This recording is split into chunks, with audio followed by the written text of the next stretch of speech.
Helen Yee here with Eyes on the Game. I'm here at RVCA being joined by the former UFC middleweight champion, Mr. Luke Rockhold. Now, first off, great to see you. What brings you here in Southern California?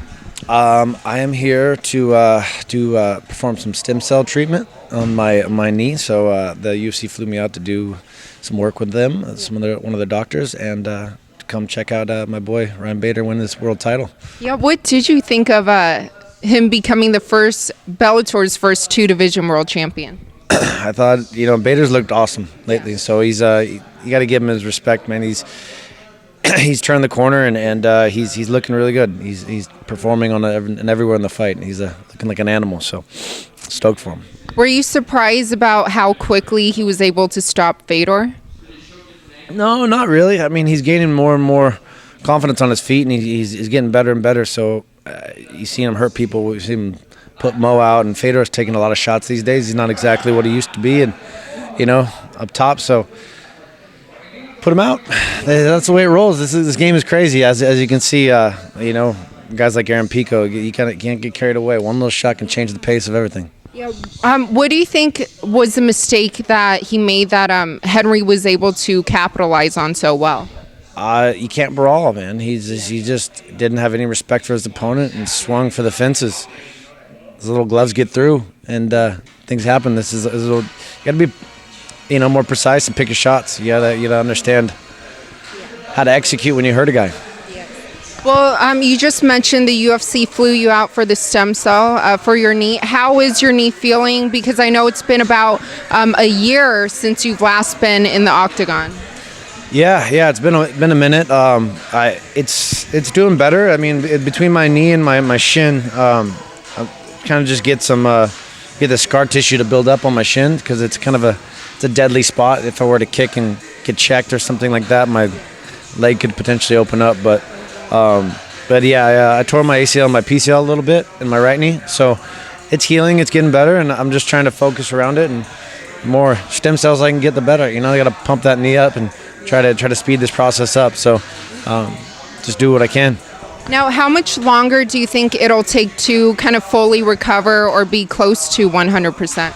I've talked to multiple doctors, and we're talking about probably like 4 to 6 weeks of as long as I don't hurt it again. So it should be good, and I think we're on track. We're looking to fight in April. So everything else is pretty much there, and so just want to let this knee really solidify before I can push through. Yeah. Now, I do know that you had a rematch scheduled with Chris Weidman in November, and then an injury, occurred. But now you're moving up to the light heavyweight division.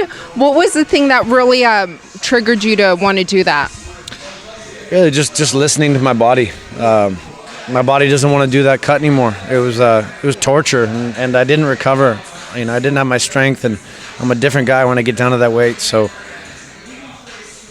the body feels right, man. The moment I consciously chose to move up, it felt fucking amazing. I swear, like every bit of food I eat now to just absorb. I'm like 220 easy, whereas like before, I'd always get nervous when I get too big. So getting down to weight, so I feel good. I don't feel like with my strength, as long as I don't compromise myself, I can beat anybody in the world. And so I'm focused on getting stronger, getting bigger, and attacking what's in front of me, what's natural. Yeah. Now, speaking of beating anyone in the world, well, the light heavyweight division, the champion John Jones, I heard you said you were interested in a fight with him. Is that right? Very, very. I wouldn't be moving up if I wasn't. So I'm excited. I think we'll get the fight happening soon. I'm gonna fight. I'm gonna pick off somebody, and then we're gonna come find John. Now, what did you think of his last fight against Gustafsson, which was a rematch? I thought he fought to his advantages. He's tactical. That's one thing I give John. He's tactical. He adjusts. He fights to his strengths, and he was able to expose Gus and get on top. He's a tough guy on top. Now, what do you think, what holes do you see in his game that you could capitalize on when you get your fight against him? I think he's tactical, but I don't think he's the most technical. I think there's openings there, and everyone knows what happens when you go to the ground with me, so he's not gonna win that battle. It's going to be a tactical fight, and I'm pushing myself to get there. So you'll find out soon. And were you surprised about kind of all the drug and steroid stuff that was surrounding him? Nope, I'm not. I know the sport very well. Yeah. Some people get away with it, some people don't. It's an annoying process, but like I said, as long as I can focus on my strength and not deplete myself, I can still beat these guys at their best, on their best. But do you think that he should have been punished for that? Yes, And like how so?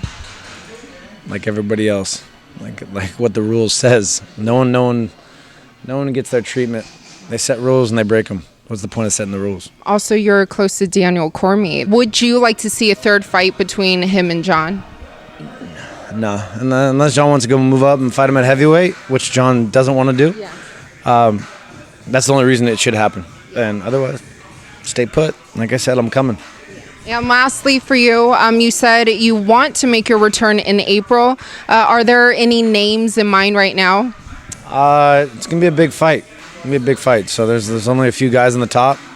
We'll see if John makes it to the dance with his last Anthony Smith. with his last conviction of steroids. I don't know. So I don't know how many he's had now, but we'll see if they still make this fight happen. If not, I'll take him. But I think there's a fight, Jan Blachowicz versus Santos. So maybe the winner of that. So we'll see.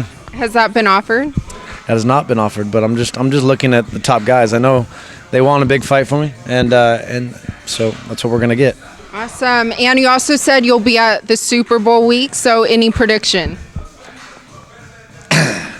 Tom fucking Brady all the way. The guy's unstoppable, and he's just looking deadly right now. So never bet against Tom Brady.